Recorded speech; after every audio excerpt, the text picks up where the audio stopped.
기도하시겠습니다. 사랑이 많으신 하나님 아버지 감사합니다. 하나님께서 저희들을 지극히 사랑하셔서 이렇게 거룩한 주일날 거룩한 전에 모여 신령과 진정으로 예배드릴 수 있도록 우리들의 마음과 정성과 시간을 허락하신 하나님께 감사와 영광을 돌립니다. 이 예배를 흠양하여 주시고 영광받아 주시옵소서. 오늘 예배를 통하여 귀한 말씀을 주셨습니다. 이 말씀의 깊은 교훈을 깨닫게 하여 주시고 시시근한 남지 말고 아버지 하나님 마음판에 새겨 내 삶의 능력의 축복의 말씀이 될 수 있도록 인도하여 주시옵소서. 아버지, 우리는 세상을 살아가는 가운데 여러 가지 문제로 인하여 고민하고 갈등하고 있습니다. 하나님, 이런 모든 고민과 갈등을 주님께 기도함을 통하여 해결하게 하여 주시고 이런 기도가 하나님의 영광을 돌리는 아름다운 기도가 될 수 있도록 역사하여 주시옵소서. 오늘 하루를 살아가는 가운데도 주께서 함께 동행하여 주시고 하나님의 영광 가운데 임할 수 있도록 우리들의 마음의 문을 열게 하시고 귀를 열게 하셔서 주님의 음성을 들을 수 있는 복된 성도들이 될 수 있도록 역사하여 주시옵소서. 예수님 이름으로 기도하옵나이다. 아멘. 우리 옆 사람하고 인사합시다. 날마다 좋은 일이 날 것입니다. 한 번 더 인사합시다. 당신은 잘 되는 사람입니다. 그래요. 성도가 하나님을 만나는 두 가지 아주 중요한 통로가 있는데 그것은 기도와 말씀입니다. 이 기도와 말씀은 우리 신앙생활하는 데서도 가장 중심이 되는 두 기둥이자 핵심입니다. 오늘 이 시간에는 두 가지 핵심 기도 중에 핵심 기둥 중에 하나인 기도에 대해서 말씀을 드리고자 하는데, 또 기도 중에서도 여러 가지가 있어요. 근데 중보기도의 중요성과 중보기도의 위력에 대해서 좀 말씀을 살펴보면서 은혜를 나누고자 합니다. 성도에 있어서 기도가 중요한 이유가 무엇인가? 많은 사람들이 기도하라고 그러면 참 껄끄러운 부담감을 갖고 있어요.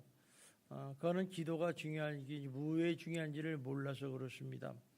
이 성도에게 기도하라고 성경에 보면 3,000번 이상의 얘기를 했는데 왜 그렇게 하나님께서는 계속 기도하라 하실까? 성도에게 기도가 중요하기 때문에 하나님께서 말씀하시지 않겠습니까? 이 기도는 참 중요한 것 중에 하나는 우리가 기도는 하나님 앞으로 전달된다는 거예요. 여러분들이 무슨 기도를 하든 하나님 앞에 다 전달이 됩니다. 그것이 미사역을 향해서 훌륭한 감동을 줘가지고 전하는구나, 또 여러분들이 어리석어서 어린아이처럼 전하는구나, 상관없어요. 우리 기도가 하나님께 전달되는 것. 또 하나는 이 기도가 하나님을 기쁘게 하는 일이기 때문에 되었습니다. 하나님을 기쁘게 한다. 참 감사하죠. 그래서 요한계시록에 보면 5장 8절에 보면 이렇게 나오고 있습니다. 우리 한번 같이 읽겠습니다. 시작.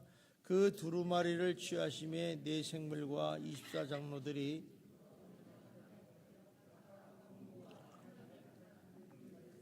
이 향은 성도들의 기도들이다. 자, 이 말은 천국에서 지금 보이는 모습이에요.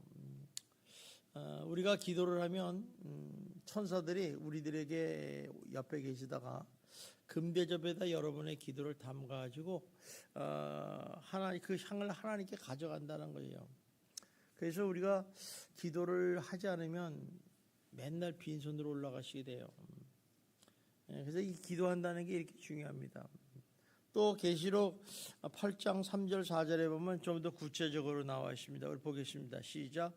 또 다른 천사가 와서 제단 곁에 서서 너를 가지고 많은 양을 받았으니 이는 모든 성도들의 기도와 합하여 보좌 금제단에 드리고자 함이라.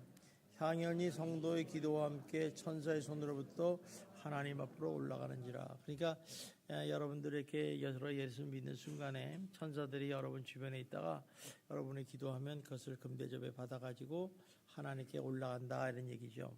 그래서 야곱이 기도할 때 오르락내락 사닥다리를 보잖아요. 그게 이제 하나님의 기도를 가지고 올라가고 내려오는 장면을 환상으로 보여준 것입니다. 이처럼 기도는 참 중요하죠. 하나님께 전달되는 것이고 또 하나님을 기쁘게 하는 거예요. 우리 구약시대 때 보면 아론이라는 대제사장이 있는데 이 사람이 아침 저녁으로 성막에서 향을 피웁니다. 이것은 말하면 오늘날 성도들이 기도한다는 이런 의미죠. 근데 이 향을 피운다는 얘기는 하나님과 백성들 사이의 관계를 상징해요. 그러니까 하나님과 백성들이 올바른 관계를 맺고 있으면 늘 하나님을 만나고 좋은 관계를 맺기 위해서 계속 기도한다는 것을 상징을 합니다. 그래서 기도는 하나님의 관계를 맺는 핵심이에요. 왜냐하면 우리가 우리 죄가 지면 하나님과 올바른 관계를 못 맺지 않습니까? 그래서 회개 기도를 통해서 하나님과 올바른 관계를 맺는 거예요. 회개 기도를 통해서. 그래서 항상 그를 점검하고 또 하나님을 기쁘게 하는 소중한 삶이라는 것이죠. 여러분 어떻게 사는 것이 하나님을 기쁘게 하는 삶 같아요? 하나님이 기뻐하시는 몇 가지 특징들이 있어요. 그런데 그 중에 하나가 기도하는 삶이라는 걸 꼭 잊어버리지 않기를 주님의 이름으로 축원합니다. 그러면 중보기도라는 게 뭐냐? 오늘 중보기도에 대해 다루는데 중보기도라는 것은 이런 거예요. 중보라는 단어는 어떤 사람을 대신해서 하나님께 나가는 것. 그러니까 예를 들면 공인중개사 비슷해요. 공인중개사가 이제 두 사람이 집을 매매한다. 그러면 어때요?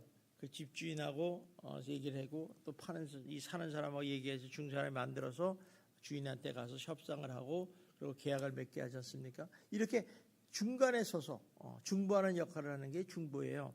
그러니까 다시 말하면 쉽게 말하면 중보기도자 역할은 뭐예요? 하나님과 사람 사이에서 사람의 필요를 대신해 가지고 하나님께 나가서 기도하는 사람을 갖다 중보기도자라고 합니다.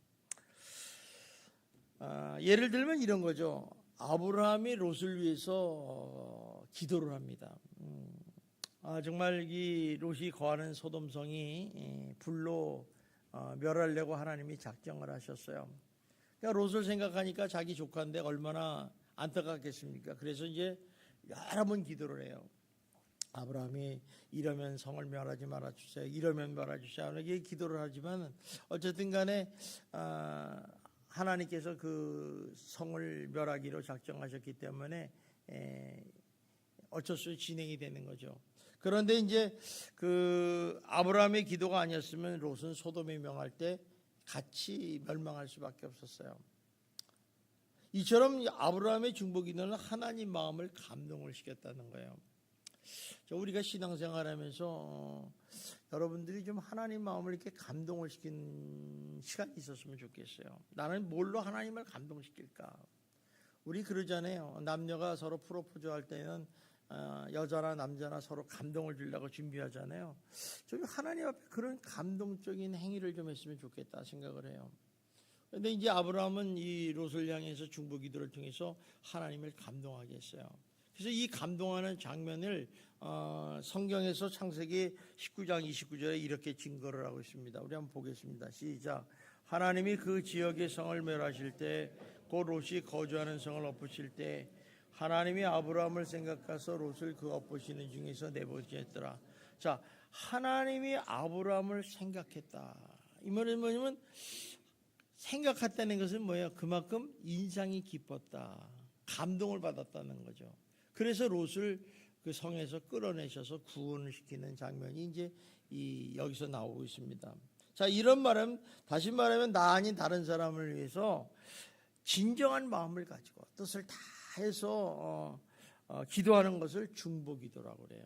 그래서 중보기도는 그냥 뭐 누구 기도해달라 그러면 이렇게 하는 게 아니라 정말 내가 간절한 마음으로 그 사람 그 기도 제목을 꼭 응답해 주세요. 왜냐하면 상대방이 연약하거나 또 힘이 없을 때, 마음이 지쳤을 때 기도가 안 나잖아요. 누가 기도를 자기가 기도를 해야 되는데도 불구하고 또 기도할 줄 모르잖아요. 그런데 누가가 제3자가 기도를 해주면 어때요? 얼마나 감사하고 고맙겠어요.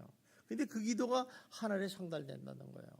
그러니까 우리가 이 중보기도라는 것은 뭐 해도 되고 안 해도 되고 굉장히 중요한 기도이기 때문에 또 이 기도는 그 하나님의 마음을 움직여가지고 다른 사람의 필요를 채워지게 되고 기적이 일어나는 원동력이 된다는 것입니다. 그래서 중보기도하는 사람들을 보면 좀 성숙한 신앙인의 모습이고 수준 높은 기도를 하고 있다는 것을 알 수 있어요.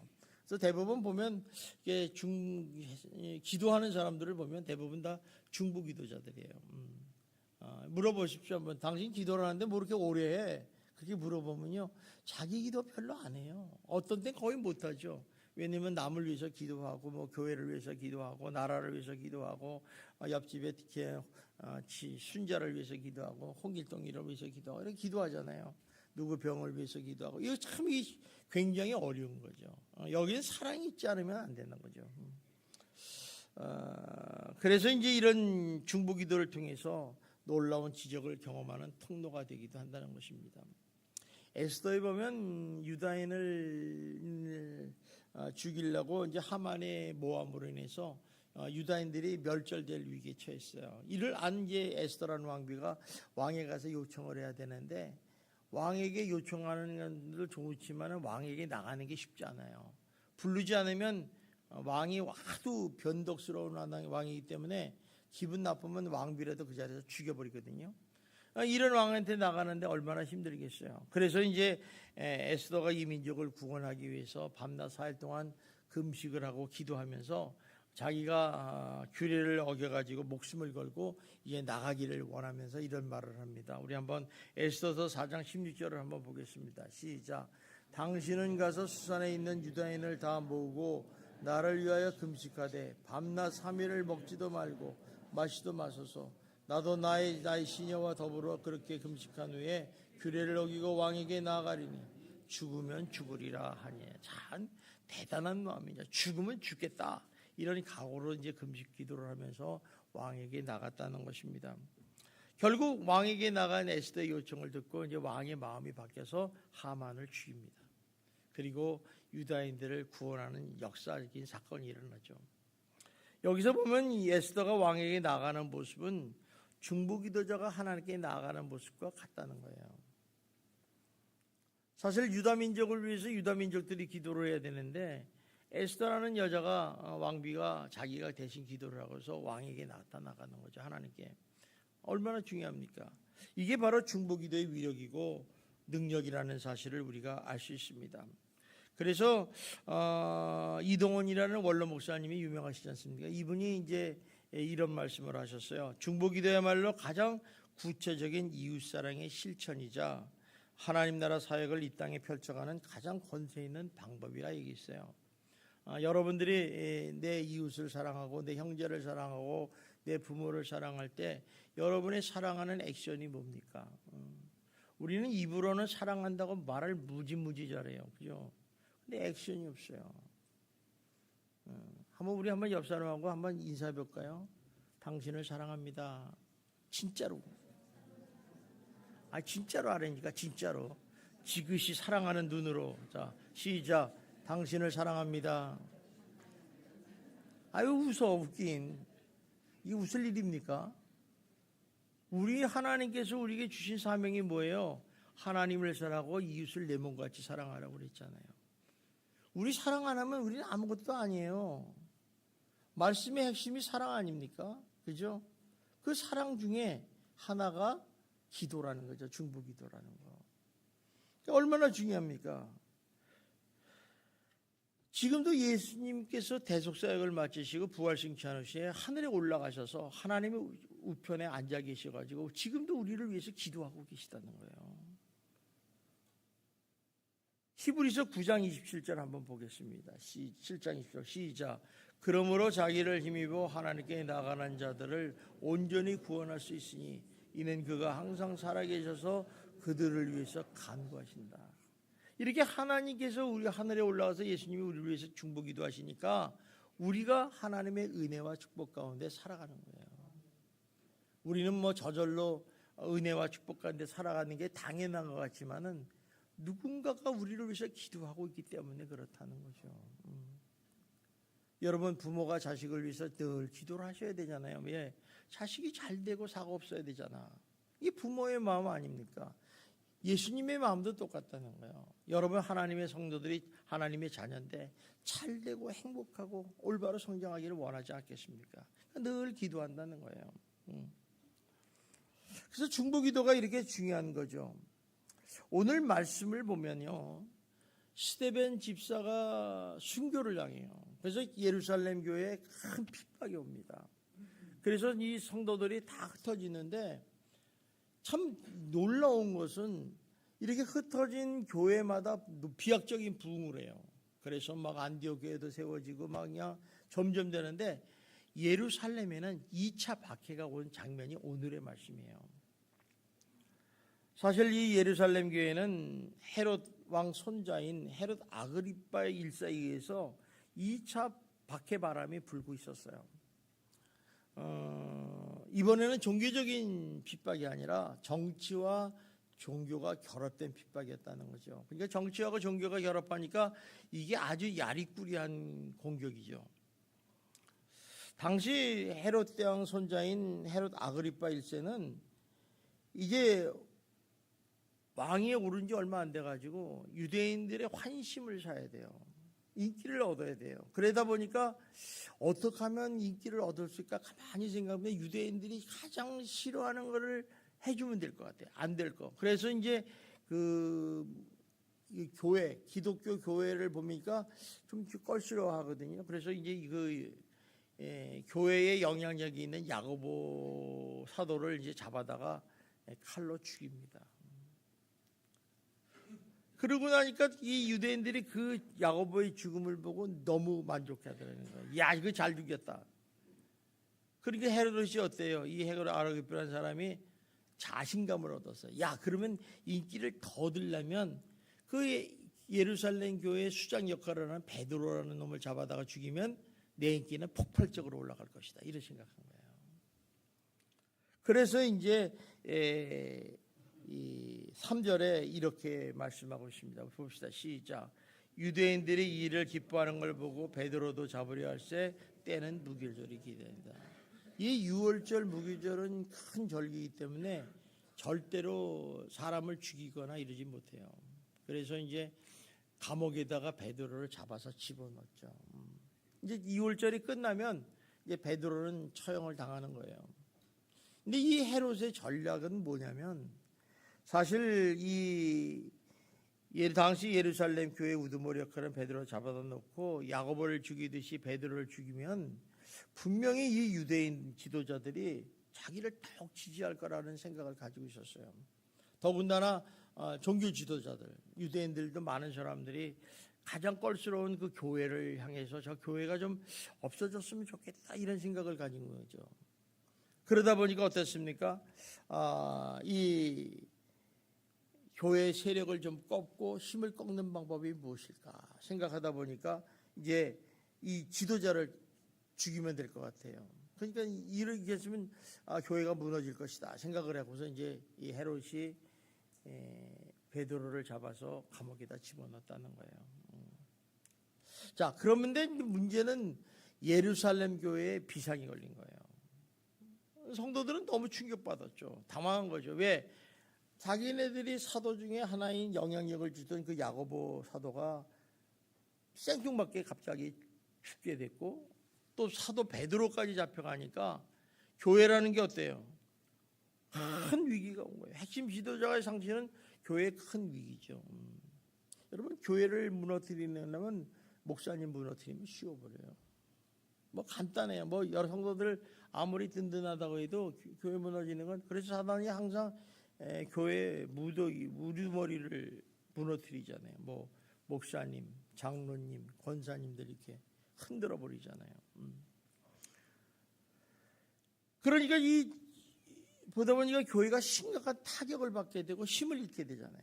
그러니까 성도들은 어때요? 막 신앙에 막 뭐라 그럴까 흔들리게 되고 위기감에 처하게 된다는 것이죠. 결국에는 교회가 이제 무너져 버리는 그런 결과를 초래하게 됐다는 것입니다. 자, 그럴 때 예루살렘 교회는 어떤 일이 일어났는가? 참 이게 중요해요. 이렇게 교회가 위기가 오고 어려움을 닥칠 때 교회는 어떤 일을 해야 되는가? 오늘 5절 말씀을 봅시다. 시작. 그가 옥에 갇혔고 교회는 그를 위하여 간절히 하나님께 기도하였더라. 자, 이 말은 무슨 얘기냐면 합신중복이 됐다는 거예요. 또 12절도 한번 봅시다. 시작. 깨닫고 막아라 하는 요한의 어머니 마리아 집에 가니 여러 사람이 거기에 모여 기도하고 있더라. 그러니까 곳곳에서 각 처소에서 마가의 다락방에서 함께 모여서 합심하여 중보기도 했다는 거예요. 이거 뭐냐면 교회가 하나가 되었다는 거예요. 하나가. 교회가 이렇게 위기가 오고 어려우면 분열이 되는 게 흩어지고 그런 게 마땅한데 교회가 단결했다는 거예요. 자, 이 말은 뭐냐면 고난 중에 있는 교회가 어떤 모습을 취할지를 잘 보여주고 있는 거예요. 아마 우리 교회도 이제 고난이 올 때도 있겠죠. 그럴 때는 여러분 흩어지지 마시고 더욱더 하나 뭉쳐서 중보기도 하고 하나가 되시기를 주님의 이름으로 축원합니다. 이를 통해서 발견하는 것은 이거예요. 신앙생활 한다는 것은 사탄과의 영적인 싸움이라는 거죠. 우리는 보통 신앙생활하면 교회 다니는 걸로 끝나는 걸로 알고 있어요. 근데 사탄은요, 진짜 영적인 존재이기 있고 무서운 존재이기 때문에 우리들의 신앙생활을 어떻게 하면 하나님으로부터 떨어지게 하고 멀어지게 하고 신앙을 무너뜨리게 하고 교회를 마지막으로 무너뜨리는 데 초점을 가지고 있어요. 그래서 이 사단이라는 존재가 참 무섭습니다. 이 에베소서 6장 12절에는 이렇게 말씀합니다. 봅시다. 시작. 우리의 씨름은 혈과 육을 상대하는 것이 아니요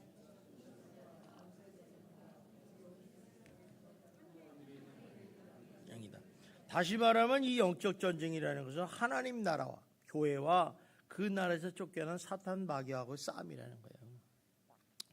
그러니까 우리가 조금만 방심하면 사단 마귀가 교회를 공격하고 성도를 공격해요. 그래서 우리 신앙생활 하시는 분들은 이 영적인 싸움에 아주 민감하셔야 돼요. 민감하려면 어떻게 돼요? 늘 기도하고 깨어 있어야 돼요. 어느 날 사단 마귀가 나를 탁 잡아먹으려고 그러면 이겨야 되잖아요. 그런데 대부분은 잠자고 있기 때문에 그냥 홀라당 먹힌다니까요. 정신 차려야 돼요. 이 사단 마귀는요, 어떤 일을 하냐면요, 하나님의 영광을 방해를 해요. 못 받게. 또 영혼을 구원하는 데 있어서 못하게 해요. 전도 못하게 해요. 오늘날 보세요. 전도 안 하는 사람이 대부분 아니에요. 여러분들도 전도하고 싶은데 전도가 안 돼. 왜? 못하게 하는 거예요. 전도하니까 어때요? 두드려 맞을까 봐 못하고, 얼굴 체면이 있어서 못하고, 뭐 어떤 사람은 사람이 없대. 그 사람은 뭐 독도에서 삽니까? 사람이 없게. 그래서 우리가 이 전도를 못하게 하는 게 여러 가지 핑계를 대서. 사실 우리 전도할 대상들은 우리 이 지역만 해도 90%가 예수 안 믿는 사람들 아니에요. 뭐 이게 물반 고기반인데 물반 아니라 90반이니까 이건 대박이잖아요. 그물만 던지면 와르르 오는데 못한다는 건 이상한 사람이에요. 또 사람들이 계속 죄를 짓게 해요. 여러분 나가면 나가면서 죄를 짓잖아요. 뭐 자꾸 하나님 하지 말라는 건 아주 골라서 하게 하잖아요. 예수 믿으면서. 거기다가 사단 마귀는 어떻게 하면 성도들의 신앙을 무너뜨릴까 막 시험도 주고 또 결국에는 동시에 교회를 무너뜨리게 하는 게 목적이라는 것이죠. 지금 보십시오. 지금 헤롯 왕이 하는 일이 뭐예요? 교회를 무너뜨리려고 하는 거예요. 그죠? 그래서 야고보 사도를 죽이고 베드로를 감옥에 넣어서 죽이려고 그러고 하는 건 이 배후에는 사단 마귀가 역사하고 있다는 사실을 우리가 알아야 돼요. 그래서 영적인 분별력을 갖는 게 엄청 중요합니다, 여러분. 말씀과 기도로 깨어있지 않으면 분별을 못해요. 그러니까 여러분들 까딱하다가 나 잡아먹수 하고 이렇게 사단 마귀에게 누워있는 경우 많아요. 그래서 어떤 이 마귀들은 이러잖아요. 야, 너 교회는 가는데 그냥 일주일에 한 번 딱 교회 예배만 가고 나머지는 네 멋대로 살아. 여러분 듣기 좋잖아요. 저도 그런 신앙생활 했으면 정말 행복하겠어요. 그죠? 교회는 다니니까 교회 주일날 예배만 딱 드리고 내가 정말 천국에 가는가 한번 확인해보고 그냥 일주일 동안 내 맘대로 살다가 또 주일날 와서 주여 용서해 주세요. 또 그렇게 살고 야 이거처럼 좋은 게 어디 있어요. 천국 보험 들고 다니는 거. 그게 사단이 하는 거예요. 여러분 신앙생활이라는 게 어떻습니까? 그렇게 게으른 사람은 신앙생활 못해요. 부지런해야 되지 않습니까? 그러니까 사단이 그렇게 유혹을 할 수도 있죠. 또 무슨 하나님 나라 일을 하면 야 그거 하지 마, 그거 하지 마. 야 네가 안 해도 돼, 산 사람이 다 해도 돼. 뭐 이렇게 유혹한단 말이에요. 하나님이 우리를 구원하신 목적이 뭐예요? 하나님이 우리를 부르시고 우리에게 사명을 주신 목적이 뭐예요? 하나님이 일하라고 줬단 말이에요. 각 사람에게 재능과 은사를 줬잖아요.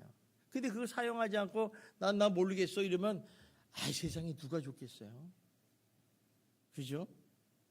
여러분들이 직장 생활하면서 사장이 있는데 직원을 뒀는데 직원이 이거 하라 그러면 그거만 딱 하고 아무것도 안 해. 속 터져요, 안 터져요? 속 터지죠. 사단이 그런 역할을 하는 거예요. 쉽게 얘기하면. 자, 그렇다면 이 사단이 교회를, 성도를 어떤 방법으로 자꾸 이렇게 공격을 하느냐. 사실 사단은요, 영적인 존재이기 때문에 우리 힘으로 막을 수가 없어요. 그러나 알고 있으면 막을 수가 있어요. 공격을. 사단이 굉장히 무서운 것 중에 하나는 뭐냐면 특정 지역을 이렇게 점령해요. 지역사회를 점령하고 가정을 점령하고 교회를 점령해요. 그래서 이 점령한다는 게 얼마나 무서운지. 여러분 예전에 말이에요. 이런 역사가 많이 있어요. 뭐냐면 어떤 마을에 가면요. 교회를 세우지를 못해요. 사이 사악한 영이 어느 선에서. 참 힘듭니다. 교회 세우는 게. 왜? 그 사악한 영들이 그 지역을 점령하고 있기 때문에 그거 싸워서 이겨야 되거든요. 또 교회와 성도들을 직접 대적하기도 해요. 밤에 자고 있는데 이렇게 놀래가지고 가슴이 둥덩둥덩하고 뭐 귀신이 나오는 것 같고 이런 거 있잖아요. 그죠? 야고보서 그리고 또 개인적인 삶에서도 자꾸 시험 들게 해요. 그리고 믿음이 떨어지게 하고 이렇게 상실하게 한다는 거죠. 그래서 야고보서 1장 14절에 이렇게 말씀합니다. 봅시다. 시작. 오직 각 사람이 시험을 받는 것은 자기 욕심에 끌려 미혹됩니다. 하나님은 절대로 시험 안 하십니다. 그런데 우리가 시험 받은 것은 사단이 우리의 욕심을 이용해서 하는 거예요. 내 생각, 내 주장, 내 욕심을 끌어가지고 시험 들게 하는 거예요. 한번 생각해봐요. 여러분 시험 들을 때 뭐 때문에 시험 들었어요? 여러분의 욕심이야. 내 자존심. 뭐 이런 것 때문에 시험 듣는 거예요. 나중에 시험 들어는 건 나중에 알고 보면요. 참 말도 안 되는 거 가지고 시험 들는 사람 많아요. 사단이 역사하는 거예요. 뒤에서. 참 이게 무섭습니다. 이놈들이. 그래서 사단은요. 제일 먼저 우리 생각을 지배를 하려고 그래요. 지배를. 그래서 우리 생각 속에 어때요? 우리 인간이 죄성을 가지고 있잖아요. 그러니까 그 속에다가 뭐냐면 열등감, 뭐 두려움, 뭐 또 좌절감, 정욕적이고 파괴가는 생각을 집어넣어요. 더군다나 뭘 정해? 교만한 마음을 집어넣어요. 또 거역하는 마음을 들이고 불신앙을 짓고요. 쓴뿌리를 가지게 해요. 상처를 다. 나 상처 때문에 절대로 예수 안 믿어. 이게 사단의 성격이에요. 이거를 이겨야 되잖아요. 또 어떤 방법으로 공격을 하냐면 입을 통해서 공격을 해요. 입술을. 그래서 여러분들이 보통 보면 부정적인 얘기, 불평하는 말, 원망하는 말 막 하는 사람들이 있잖아요. 저는 그런 사람들하고는 상종을 하지 마세요. 아무리 그 사람이 좋고 인격으로 어째도 그런 사람하고 만나면 여러분 쇠뇌가 돼요. 불평하는 사람들은 옆에 들으면 그 말이 공감이 가야 안 가요? 가죠. 근데 그 공감을 가는 순간 나는 그들께 쇠뇌가 되는 거예요. 예수 믿는 사람은요, 믿음의 말, 긍정적인 말, 창조적 말 자꾸 들어야 돼요. 그래야지 내가 긍정적인 사람이 되고 믿음의 사람이 되는 거죠. 맨날 뭐 투닥투닥, 맨날 뭐 부정적인 얘기. 그런 사람은요, 세상 살아도 그렇게 살아요. 근데 마귀가 그런 짓을 한다는 거예요, 뒤에서. 그래서 지속적으로 그 사람이 그런 말을 하면요, 그 사람은 좀 미안한 얘기지만은 사단의 입술이 사단의 통로가 되는 것을 깨달아야 돼. 내가 지금 잘못하고 있구나. 이걸 깨달아야 된다는 거예요. 또 사단은요, 관계를 통해서 역사해요. 하나님 말씀을 들으면 의심해요. 이게 하나님 말씀 이건 뭐 믿을만 하냐 이거. 아이고 뭐 이 얘기 딱 들어보니까 거지 같네. 그렇게 얘기를 하는 거죠. 그러니까 우리가 하나님 말씀을 보고 자꾸 의심하는 사람이 있잖아요. 이거 사단이 못 믿게 하는 거예요. 근데 우리가 한 믿음으로 가자면 이거 다 이해가 되죠. 그러니까 이렇게 관계를 통해서 하나님을 거리를 멀게 하고 또 뭐예요? 사람들에게 미움과 분노와 시기와 질투의 마음을 통해서 관계를 파괴하고 무너뜨리게 한다는 것입니다. 그래서 우리가 이런 사단의 역사에 대해서 민감하게 영적으로 우리가 깨어 있어야 돼요. 그러기 위해서 우리가 사단의 역사를 이길 수 있는 방법, 유일한 방법은 십자가의 보혈의 능력밖에 없어요. 이 보혈의 능력을 가지려면 어떻게 해야 돼요? 우리가 말씀과 기도로 무장해서 성령 충만하고 인도함을 받아야 되는 거예요. 이거는 길이 없어요. 여러분 교회 다니는데 여러분 삶 속에 귀신이 나타나고 사단의 역사하면 나 예수 믿으니까 예수 이름으로 물러가라? 그러면 귀신이 그냥 웃기고 있네. 너 나가 인마 자식아. 너 가짜인 줄 알아. 이렇게 얘기한단 말이에요. 근데 십자가 정말 보혈의 능력으로 무장하고 있으면 한마디 예수 이름으로 나가면 벌써 나가버린다는 거예요. 지금 예루살렘 교회가 베드로가 지금 감옥에 투옥됐잖아요. 그러니까 교회들이 어땠어요? 한마음 한뜻으로 모여서 간절히 중보기도를 한다는 거죠. 참 놀라운 일 아닐 수 없습니다. 그래서 이 각 처소에서 마가의 다락방에서 중보기도를 드리는데 정말 그 다락방에서의 기도가 얼마나 뜨겁겠어요. 정말 생명을 건 기도였겠죠. 그들이 정말 마음을 같이 하고 뜻을 같이 해서 하나님께 놀랍도록 역사하도록 간구했을 거예요. 가장 중요한 기도는 뭐겠어요? 목에 갇혀있는 베드로가 처형당하지 않고 속히 구출하여 주시옵소서. 얼마나 뜨겁게 기도를 했겠습니까? 왜 이렇게 뜨겁게 우리가 중보 기도를 해야 되느냐? 그게 이제 마태복음 18장 18절 20절에 잘 나와 있어요. 우리 한번 보겠습니다. 시작. 진실로 너에게 이르노니 무엇이든지 너에게 땅에서 매면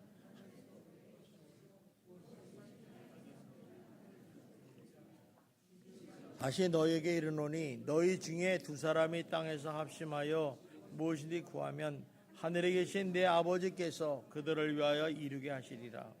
두세 사람이 내 이름으로 모인 곳에서는 나도 그들 중에 있느니라. 나 한 사람이 아니라 두세 사람. 이게 가장 작은 단어예요. 이게 가정에서는 부부 두 사람이 기도하는 거. 이거 되게 중요한 거예요.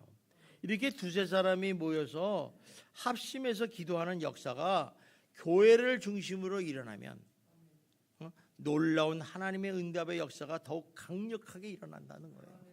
그래서 부부가요 매일매일 같이 집에서 손잡고 기도하는 게 얼마나 중요한지 몰라요. 여러분 자녀를 위해서 얼마나 기도하고 계세요?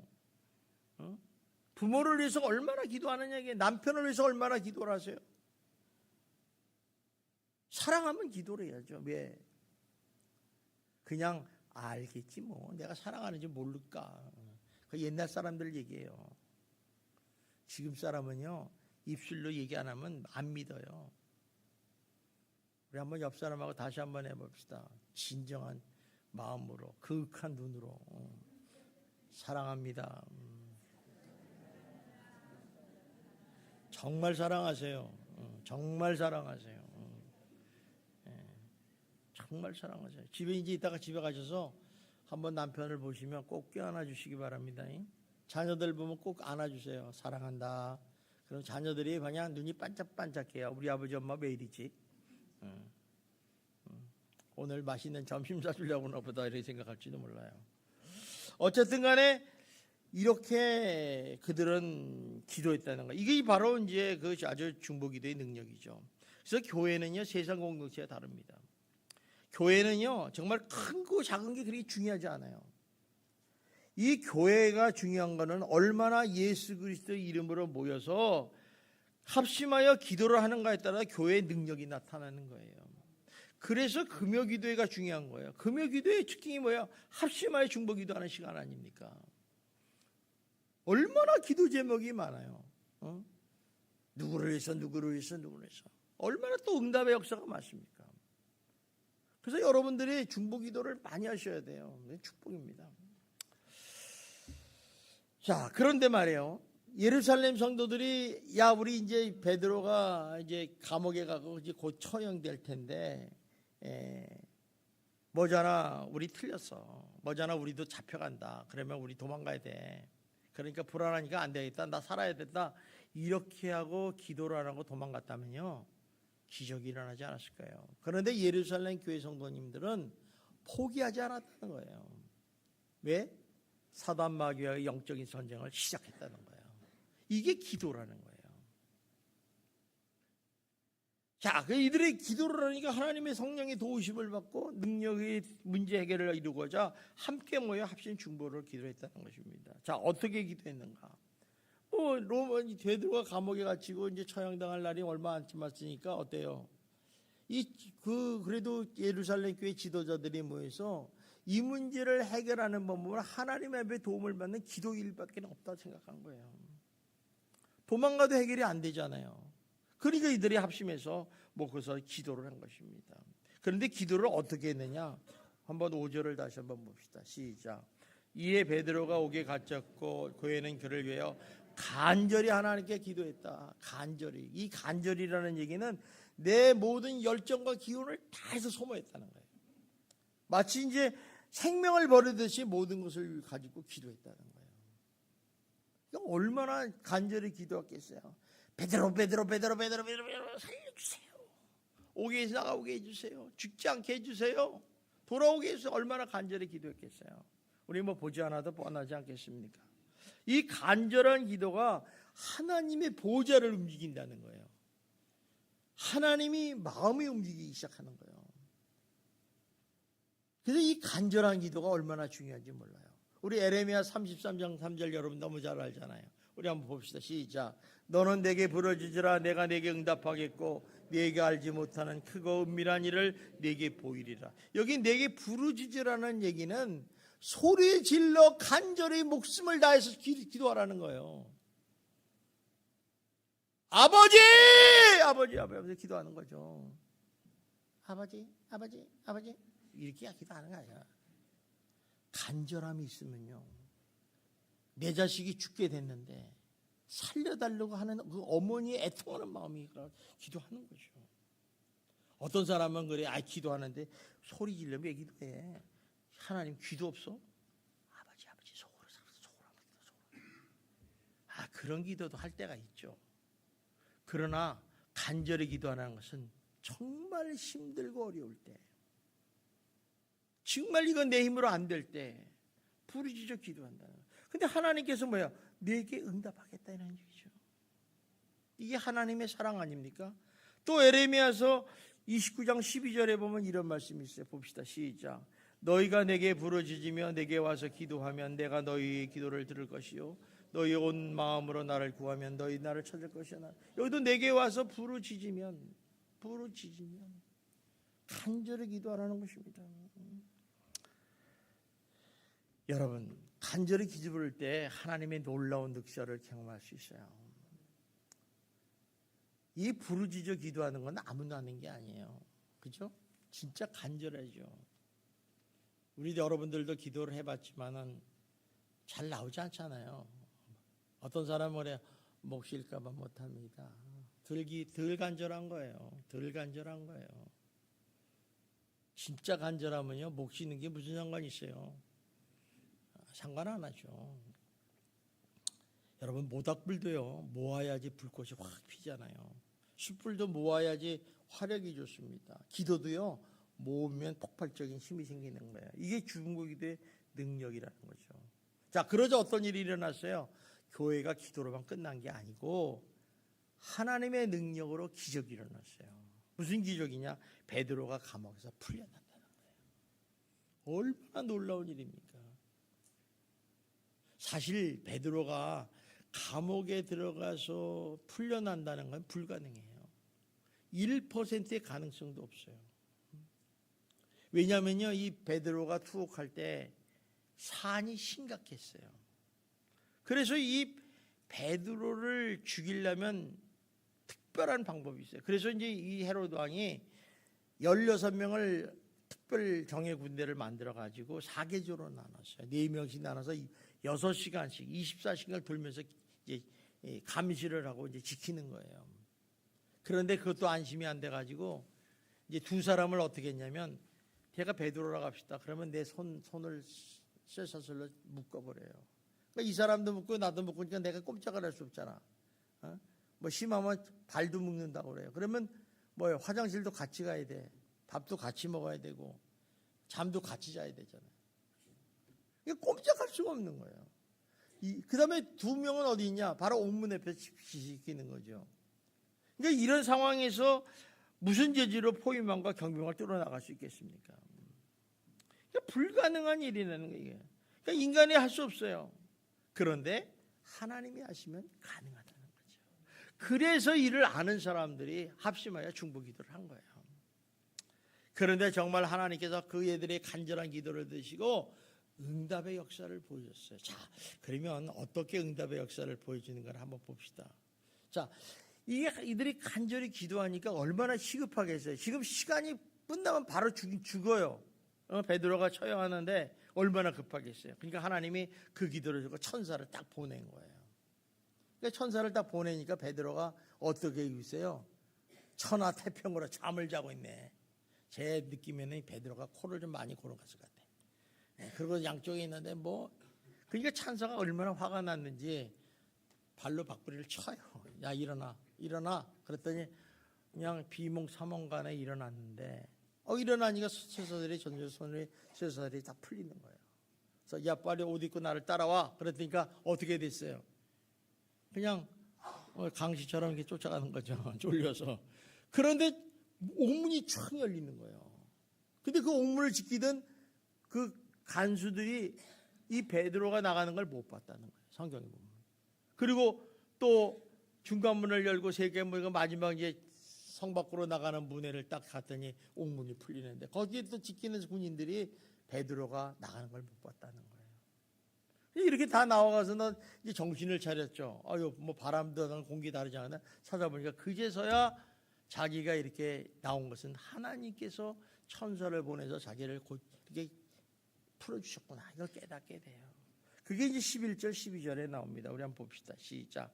이에 베드로가 정신이 들어 이르되 내가 이제야 참으로 주께서 그의 천사를 보내요 나를 헤롯의 손과 유대 백성의 모든 기대에서 벗어나게 하는 줄을 알겠노라 하여 깨닫고 마가라 하는 요한의 어머니 마리아 집에 가니 여러 사람이 거기에 모여 기도하고 있더라. 자, 보여요.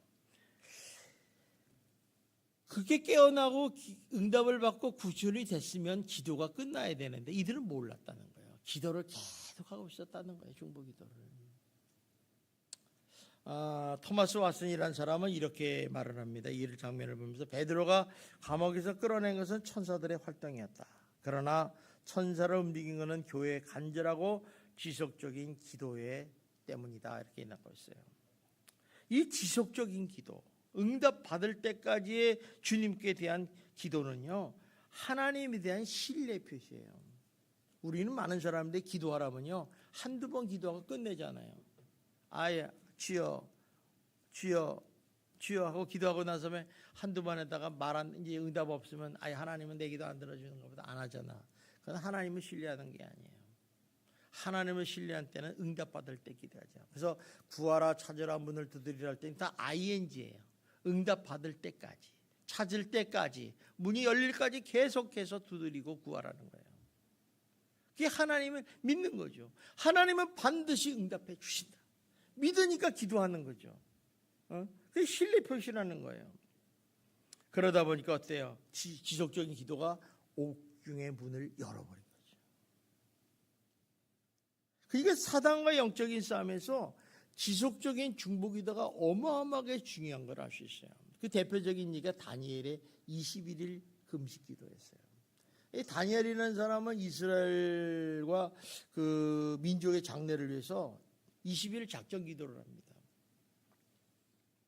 20일을 작전 기도한다, 금식 기도한다는 게 쉬운 일 아니잖아요. 그래서 이제 일주일 금식하고 2주일 금식하고 3주일 금식하는데 응답이 없어요.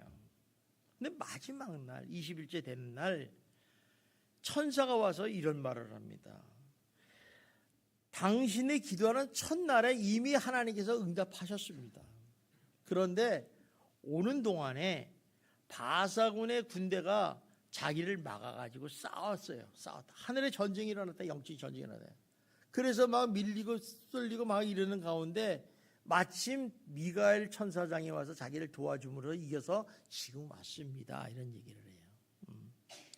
자, 이 말은 뭐냐면 끊임없는 다니엘의 중보 기도를 통해서 하나님이 계속 생각을 하셨고 그 싸움과의 사탄과의 싸움에서 승리하게 했다는 것입니다. 여러분, 다니엘의 이런 끊임없는 중보 기도를 통해서 어둠의 세력을 물리칠 수 있었던 거죠. 여러분도 마찬가지입니다. 여러분도 끊임없는 중보 기도를 통해서 여러분의 삶에 저하는 악한 세력들을 물리치시고 영적으로 승리하는 성도가 되시기를 주님의 이름으로 축원합니다. 자, 이렇게 놀라운 일을 하신 분이 누구예요? 하나님이셔요. 누구요? 하나님. 이 하나님을 섭섭하게 하지 마세요. 이 하나님은 우리 아버지 되시잖아요. 천지 우주 만물을 지배하시고 모든 영적인 싸움에서 승리하시는 분이 하나님이세요. 이 하나님이 지금도 예수님이 우리를 위해서 기도하신다니까, 중보 기도를. 여러분, 인생을 사는데요, 누군가가 나를 위해서 중보 기도하고 있다면, 누군가가 나를 위해서 기도하고 있다면 얼마나 감사하고 기쁜 일이겠어요. 그죠? 누가 나를 위해서 기도한다.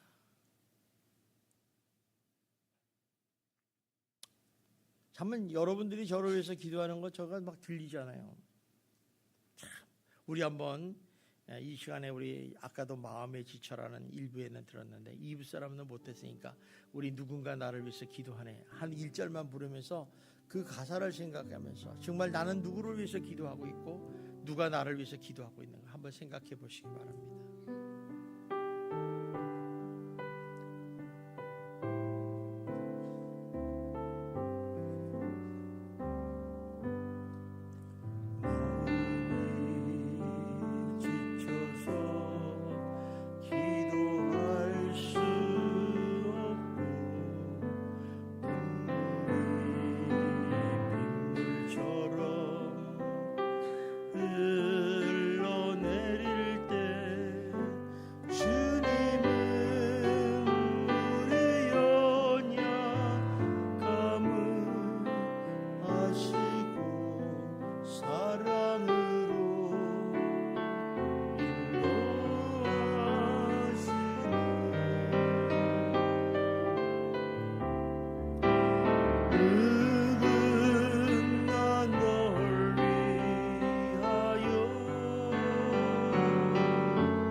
정말 내가 누구를 위해서 기도할 수 있는 사람이 있다면 한번 기도 좀 했으면 좋겠어요. 내 사랑하는 남편, 내 사랑하는 아내, 또 내 사랑하는 자녀들을 위해서, 내 부모를 위해서, 우리 교회와 성도들을 위해서, 또 질병을 고통당하는 사람들을 위해서. 그 외에 많지 않습니까? 우리가 또 누군가가 나를 위해서 지금 기도하고 있을 거예요. 여러분, 이를 위해서 우리 한번 한 1분 동안 마음을 정리하고 하나님께 기도하겠습니다. 할렐루야. 하나님 아버지 감사합니다. 하나님께서 저희들을 사랑하시고 인도하셔서 정말 아버지 기도할 수 있도록 허락하신 하나님 감사합니다. 우리는 누군가를 위해서 기도하기를 원합니다. 내 사랑하는 남편과 아내를 위해서, 자녀들을 위해서 기도하기를 원합니다. 내 부모님들을 위해서 기도합니다. 아버지 하나님, 그들의 질병을 위해서 기도합니다. 하나님 아버지, 우리들의 삶을 위해서 기도하고 직장과 사업을 위해서 기도하기를 원합니다. 하나님, 우리들의 기도를 들으시고 응답하여 주시옵소서. 지금도 누군가 나를 위해서 기도하고 있습니다. 얼마나 감사하고 감사한지 모릅니다. 늘 중보기도자들이 되게 하여 주셔서 하나님의 영광을 드러내게 하시고 하나님의 교회가 세워지게 하시고 하나님의 기쁨이 되는 거룩한 성도들이 될 수 있도록 인도하여 주시옵소서. 아버지 하나님, 감사를 드립니다. 하나님, 오늘도 주님께서 귀한 말씀 주심에 감사합니다. 하나님, 우리들이 중보기도자가 되어 정말 누군가를 위해서 기도하고 누군가 기도를 받는 그런 아름다운 성도들의 사랑의 실천이 될 수 있도록 인도하여 주시옵소서. 예수님 이름으로 기도하옵나이다.